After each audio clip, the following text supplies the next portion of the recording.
Sobre esse assunto, a gente conversa com o deputado federal Carlos Zaratini, do PT de São Paulo. Será o relator da MP que aumenta esses impostos em substituição ao IOF, ou que traz alternativas em substituição ao IOF. Deputado, bom dia. Obrigado por atender a Jovem Pan nesta manhã.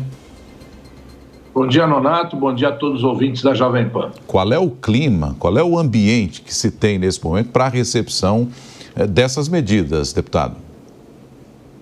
Olha, nós estamos vivendo uma situação difícil no Congresso.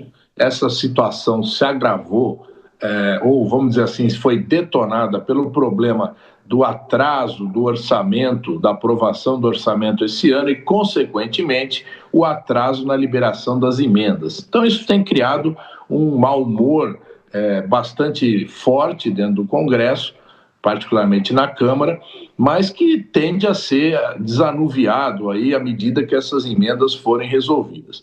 A discussão sobre o ajuste fiscal é uma discussão que tem que ser levada a sério.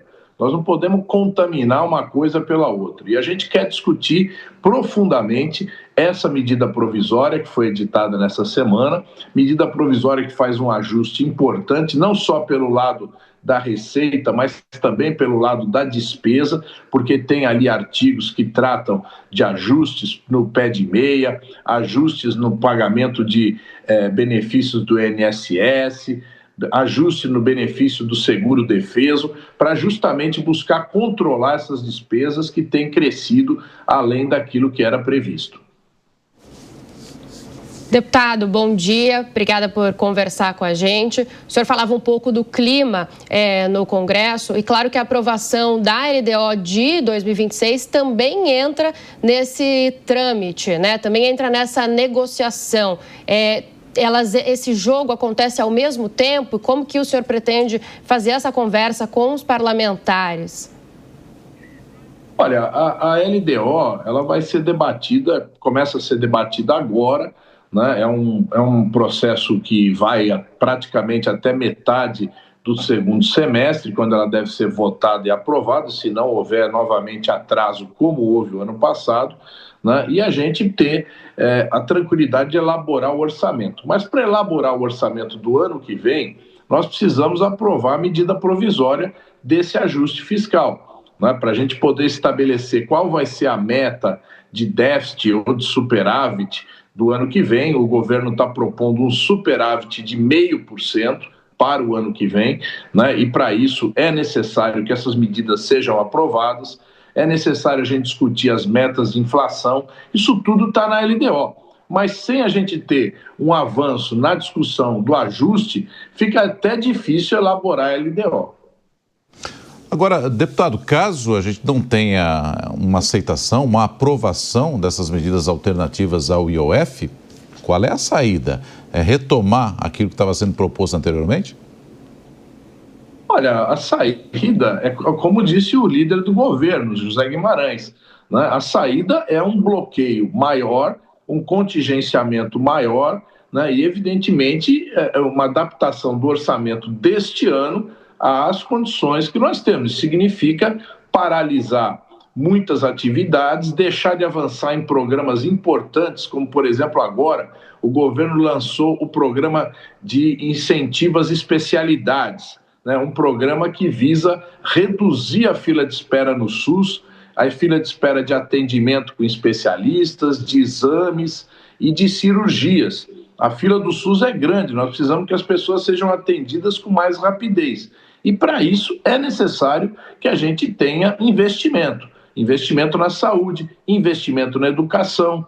Nós temos que garantir que as universidades federais tenham as suas atividades normais, que os municípios recebam os recursos dos fundos, do Fundeb. Então, para tudo isso, é necessário uma normalidade no orçamento. E também para os próprios parlamentares é necessário que as emendas sejam pagas. Se houver cortes, haverá cortes também nas emendas, isso é inevitável, né? A própria lei do arcabouço, que foi aprovada pelo Congresso, trata disso. Então, nós achamos que todo mundo vai ter interesse em fazer esse ajuste, né? E, para isso, nós vamos negociar com os partidos, vamos negociar com os setores empresariais, para que a gente possa ter a melhor solução possível que garanta a produção, o crescimento do emprego e que a gente tenha a contenção da inflação. Deputado, alguns parlamentares falam, né, dessa dificuldade de colocar essa pauta em votação neste momento. A gente sabe que a MP ela tem um prazo curto. Isso seria uma saída para parlamentares de oposição que não concordam, para forçar, de repente, o governo federal, a Fazenda, a mudar um pouco essas medidas. Mas, pelo que eu entendi do senhor, então, se isso não for aprovado, se isso perder a validade, o governo pode repensar algumas medidas ou a ideia mesmo é já aumentar bloqueios? Olha, nós temos um prazo de 120 dias para aprovar a medida provisória. São 4 meses e vamos ter mais 15 dias do recesso. Então, na verdade, nós vamos ter 4 meses e 15 dias, 4 meses e meio para aprovar essa medida. E para isso a gente vai ter muita negociação. Então, eu acredito que é um tempo mais do que suficiente para a gente evoluir, para debater, para a gente botar a cabeça fria. E as cabeças estavam muito quentes essa semana, né? Havia muita irritação. O presidente Lula está discutindo com as lideranças do Congresso, está discutindo com o presidente da Câmara, Hugo Mota, né? Para a gente chegar em soluções que sejam positivas. É bom lembrar, domingo passado à noite, teve uma reunião do ministro Fernando Haddad com os líderes e com o presidente da Câmara e do Senado, onde dessa reunião, essa proposta da medida provisória foi muito consensual. Então, no dia seguinte, houve problemas, porque o ministro Flávio Dino tomou decisões em relação às emendas parlamentares, isso criou uma irritação muito grande, né? Degringolou o ambiente, vamos dizer assim.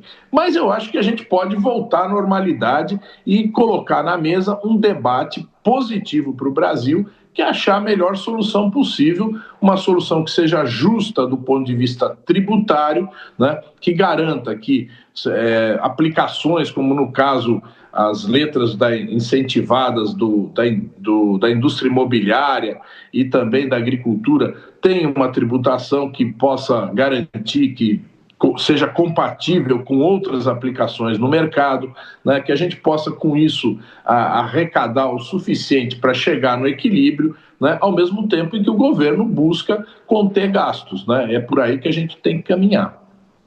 Deputado federal Carlos Zaratini, do PT de São Paulo, muito obrigado pela entrevista ao Jornal da Manhã. Um bom fim de semana aí ao senhor.